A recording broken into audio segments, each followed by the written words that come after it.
say I'm not a science computer? That's what Bill Belichick said one time. Do you remember that? No.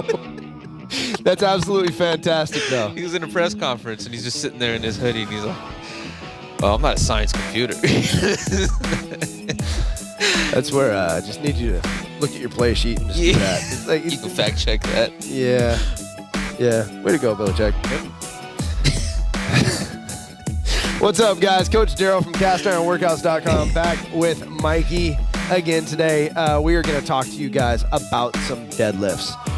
Deadlifts are one of my favorite movements. Before we get to deadlifts, though, I want to remind you guys, subscribe to our YouTube channel. Give us a review on Apple Podcasts. Follow us on Instagram. Give us a like on Facebook. Share us with the world. You got friends, you got family, you got people you like, people you don't like. I don't care. Share it with them. Get us out there in front of some people. Usually I do that at the end of the video, but today you guys got it today. So share us, all that good stuff. Today, like I said, we're going to talk to you guys about some deadlifts. Deadlifts are one of my favorite movements. Deadlifts are a big compound movement, meaning complex multi-joint movement. You can do deadlifts in a bunch of different ways. Now, deadlifts are something where we are picking something up off the ground and bringing it back down safely. Now, why are deadlifts so good? Well, I'm going to pick shit up for the rest of my life. I got a kid, I pick him up. I got dogs, I pick them up. I got a lot of groceries I like to eat. I pick those up, right? I carry things, whatever. But I want to be able to pick things up off the ground safely, correctly, for the rest of my life into old age, right? So today we're going to show you some variations of deadlifts. We're going to show you how to effectively deadlift, efficiently deadlift from multiple positions with multiple pieces of equipment, okay? Mikey's looking at this like, oh boy, I'm in for it. You are. Okay, so when we deadlift, guys, deadlifts are a movement. Everybody always thinks of deadlifts as a leg movement. They are-ish. They require a lot more upper body strength than what people realize. So when you deadlift, you're using a lot of hamstring. Depending on your position, it kind of changes. You can sumo, you can conventional. Conventional just means like a regular deadlift with a narrow stance. You can set your feet up in different ways to work different parts of your body. Now, whatever way you're set up, you're going to work your hamstrings, you're going to work your hips, you're going to work your glutes, you're going to work your quads. But when I deadlift, I also work a lot of my back. Might come turn around, face the sign here. So a lot of this area, your lats, your mid back here, your rhomboids, your traps, your lower back, all this has to work. Your spinal erectors, they all have to work when you deadlift. You're good. You can turn back around, stop showing people your butt. So all that has to work, because we lock in when we deadlift, right? When I say lock in, all that gets tight. Notice I'm kind of pulling my shoulders down and back. That's going to happen with any kind of deadlift you do. So all that's going to get a bunch of work, right? And that's the stuff that's kind of forgotten when people deadlift. They just think, oh, yeah, I'm deadlifting, so I'm going to work my hamstrings. Yeah, kind of. Okay, kind of.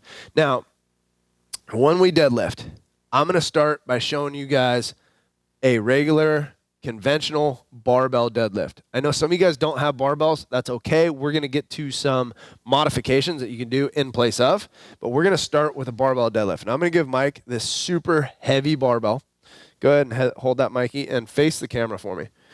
So Mike's going to set up to do a conventional deadlift. Conventional just means like a regular deadlift where I have a more narrow stance. Narrow meaning I want my feet to fall right underneath my hips. I use the analogy a lot. If you're playing basketball, I threw a ball up off the backboard, and you were going to plant your feet to jump up. That's about where your feet should set. Most people, and I'm going to turn and face you guys, will step, and they're going to put their feet right under their hips, right? Most people won't step up and go, I'm going to jump with the super wide stance. So Mikey's got his feet at hip width. His hands on the barbell should be just outside his hips, so they're out of the way of his legs, but they're not putting his hands super wide. So he's got that overhand grip on the bar. The bar is going to have plates on it, right? So when I say plates, I'm talking bumper plates that sit a little bit higher off the ground. So get in your regular deadlift setup position for me, Mike. So pull that bar into your shins, widen your hands a little. That way they're out of the way of your legs. Now, he's pretty good. Mikey knows where a barbell is because he's deadlifted a lot. That bar is into his shins. He's got a vertical shin, which means it's almost straight up and down. And he's got his weight set to his heels. You're going to hang out there for a minute, so I hope you're comfortable. If I look at him from the side, the bar should be right over the middle part of his foot. Now, he's getting tired, and I can tell because his knees are going further forward. Lift your butt, push your knees back. There you go. So the bar's over the middle part of his foot. His head's in a neutral spine. He's got a flat back. Go ahead and stand up. Legs are getting tired, huh? Okay, come here. Face that way, Mikey. Back up just a little. Okay, now get in your setup position again. Whoa, big fella. It's that heavy barbell. Yeah. That heavy right. barbell. Okay, so now you guys can see him from the side, the vertical shins I'm talking about. So push your knees back, lift. There we go. Come down a little further with that. So now back is flat. You guys can see that. Okay, we've got almost a vertical here in his shin from the ankle to the knee. The bar is right over the middle part of his foot. His head is neutral. Right now, his shoulders are tucked down and back. That means this area is engaged. When he stands a bar up, he's going to drive through his heels and stand up. And now, he doesn't want to come up on his tippy toes like that, though. He's lost a little bit of balance there. Mike's been drinking this morning. Now, when we lower the barbell back down, what we want to do, just like a squat, we want to start by pushing the hips back. Go ahead and push your hips back. Now, notice the bar is coming straight down over the middle part of his foot. Once it gets to the knee, he's going to start a squat. Just a baby squat. Keep the weight back. Don't let the knees travel too far forward. Okay, keep it over the middle part of the foot. Come down a little bit lower to where you would set up. Good. Now, notice when he came down, that bar should be coming straight up and down. Go ahead and stand up, Mikey. Let me see that. So, as Mike comes down, right, he's coming down. If I look here at the middle part of the foot, that's where the bar travels straight up and down over the middle part of the foot, right? It doesn't go out. It doesn't come back in, right? It's straight up and down over the middle part of that foot. That is where we stay safe in a deadlift. If you guys are ever doing a deadlift, right, and I've said this multiple times here at the gym, if you're ever doing a deadlift and you start to pull it and you feel your weight roll to your toes and your heels come off the ground, let go of your bar. Drop it. We can buy more weights, okay? When this starts to happen, I've got a ton of load on my lower back, especially in that lower position, right? My weight needs to stay to those heels. That's why I always recommend, like when you deadlift is as close to the ground as possible, right? Like barefoot, super flat shoes, right? Probably the best thing you guys can do. But we want to keep that weight back, and that's hard to do if I'm wearing running shoes where I'm leaning forward. So when we deadlift, bar travels up and down over the middle part of the foot. You good with conventional deadlifts? Mm-hmm. You confused? Mm-mm. Okay, good. Face the camera again, Mikey. All right. Okay, this is where we make Mike hurt again. So now, what we're going to do, we're going to sumo deadlift with a barbell. Okay, so set your feet up in a sumo stance, Mike. Sumo just means we're going to have a wider stance, right? We sumo squat, we sumo deadlift. So when we sumo deadlift, Mikey's got his feet set. He can even go a little bit wider. Mikey's got longer legs. He's got his feet set wide. Toes are turned out a little bit more than normal. Now, when we do this, we still want that barbell to travel up and down over the middle part of the foot. That's going to be the safest place for us to lift from. Our grip on the bar is going to be fairly narrow. Go a little bit wider with your hands. A little bit wider, a little bit wider. Typically, I tell people to grip the bar right at shoulder width, right? So if I take my hands and I just drop them straight down, that's where I want to hold that barbell. Usually, if I take my pinkies and put them right inside the knurl mark on a barbell, knurl meaning like where the grip starts, so my hands are just inside the grip where it's smooth, that usually sets you up in a position where you should be. So now, Mikey's got his grip. Go ahead and get in your setup position. So now, if we get set up in our sumo position here, now you guys can see Mike, his shins are more straight up and down, which is great. His butt is lower than it is in a typical deadlift, and his chest is sitting a little bit higher. That's because in a sumo, I'm going to work more of this area, right? My hips and my glutes. So that barbell, Mikey still has over the middle part of his foot, so it's pretty close to his shin. He's got his shoulders tucked down and back just like the regular deadlift. What he's going to do here, just like a conventional, drive through your heels and stand it up. Okay, now at the top, barbell's right up against him. When he comes down, he's going to push the hips back, set the weight to the heels. Once it's at the knee, he'll start that little squat, and that looks perfect. Good. Do one more. Standing up. Bar's traveling straight up and down over the middle part of the foot. Push your hips back. Once it gets to the knee, boom, we're going to hit the squat. Good. Go ahead and stand up, Mikey. Good job, man. Good job. You're welcome. Oh, boy. I apologize. Now, we're showing you guys how to do this with a barbell. If you don't have a barbell at home, couple different things you can do. Number one, we're going to go sumo with that kettlebell. So set yourself up with the kettlebell, Mikey. So Mikey's going to sumo deadlift with a kettlebell. So right now, what he wants to do is set himself up. Walk forward a little bit more, Mike. A little bit more, right there.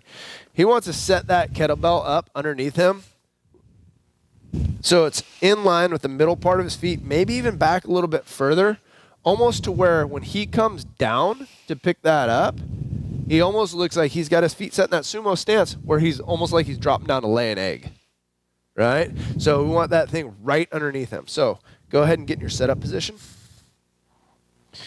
Good. Shoulders are down and back. Knees are pushed out. Okay. He's got a good flat back. He's gripped that kettlebell with both hands, and he's going to drive through his heels and stand it up. Good. Now he's going to push the hips back. Find the floor. Good. Do another one.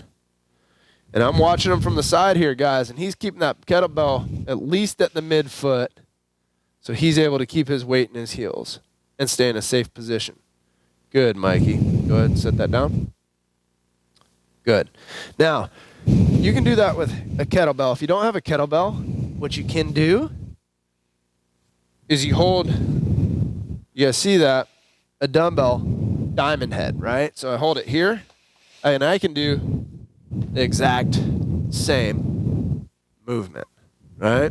So it works with a kettlebell or a dumbbell. Now, if you have a set of dumbbells, you can do, and I'll demonstrate this one. I know you're over there getting tired. Huffing and puffing over there. Oh, my God. Now, you can do a conventional deadlift, meaning just a regular deadlift, with a set of dumbbells. Now, when I do this, if I'm holding onto my dumbbells tight and I'm trying to get them to go flat to the ground, well, I better be really freaking flexible. For most people, what you're going to do is you're going to take your dumbbells and you're going to point your thumbs straight down towards the ground. I'm going to show you guys the front view and the side view on this. So what I would do is hold these, and I got the base of my hand resting against the head of the dumbbell. If you guys can see that, there's a little bit of a gap here. So I'm going to push down, right? What I'm going to do is have my feet set at hip width, conventional, right? I'm going to push my hips back. Now, when I come down, the dumbbells are going to touch the ground right at the middle part of my foot, okay? Now, just like a barbell, what I'm going to do here, push through the heels. That travel path where the bar travels should still be over the middle part of the foot. Instead of a bar, it's dumbbells. So hips go back, middle part of the foot, middle part of the foot. Now, if you guys want to look at that from the side, hips go back, boom, midfoot, back is flat, standing up tall. Notice I'm pointing those thumbs down, and I'm turning those dumbbells down. That way, I'm shortening the distance I have to go. If I was trying to go flat, that'd put me in a really bad position. Okay, so that gives us a couple options for those deadlifts. Pretty fancy stuff, right? You have questions about the deadlift? No. Okay, now, there are a ton of different deadlifts that we can do. We talked barbell conventional, barbell sumo. We talked sumo with a dumbbell or kettlebell. We talked conventional with dumbbells. We do variations of deadlifts all the time. We do RDLs, right? And I'll do a quick talk about RDLs in a second. And we do stiff leg deadlifts. Those, a lot of times people get confused, right? And they do one, but they're actually doing the other. Okay. So what I'm going to do is pull my shorts up here. Nothing weird, okay? But when I do an RDL, it's both of these, a stiff leg and a conventional, are with my feet. Did I say a stiff leg and a conventional? A stiff leg and an RDL should both have a conventional stance. Sorry. About hip width, okay? The reason why I pulled shorts up so you can see my knees, when I do an RDL, I have a soft bend in my knees throughout the movement. So notice I'm coming down and I have that soft bend. Boom. I'm here and I'm back up to the top. That soft bend stays in my knees throughout the movement. When I do a true stiff leg, my legs are exactly that. They're stiff. Now, if you're doing stiff leg deadlifts, you or any of you, go extremely light, okay? Because the first few times you do these, or if you're like me, every time you do these, your hamstrings are going to hate you, right? Not necessarily hate you, but your hamstrings are going to get sore because you're in that fully stretched flex position, and you're putting a ton of stretch on that backside. So the main difference is the leg there? Exactly. Okay. Exactly. And the principle behind each of those is the same in the sense of they approach the ground, but they do not touch? I always say don't touch the ground with those, Okay. especially on a stiff leg, because you're in such a flex tight position. We don't want to lose tension at the bottom of it, right? In the RDLs, we never want to go a full reset, right? Okay. Where I come down and have to reset that position at the bottom, because for most people, they can't reset in a good position on an RDL or a stiff leg because they lose their brace. So, yeah, if you're super flexible, right, like Izzy, right? Talk about Izzy. Hey, Izzy's a gymnast, former gymnast, gymnastics coach for life. I can put him on a stiff leg dead, and Izzy's like head goes between his knees. So how do we problem? Okay. how do we make that a little tougher for him? Is we have him do it and have him stand on a platform so he can go take that farther. stretch a little bit further, right? But for most people, you don't need that. Got it. Okay. Those are some variations to our deadlift. And like I said, our cast iron folks, our Wit Fitness and barbell folks, they know all this stuff, right? If you guys are doing that stuff, there is a ton of benefit to that hamstring strength, right? And that stuff that you get using those RDLs, using those stiff legs as assistance accessory movements. Cool. What else? No, that's it. What do you mean that's it? I mean, we're done. Do we have to be? This time, I'm sorry. Hopefully you guys enjoyed our deadlift video.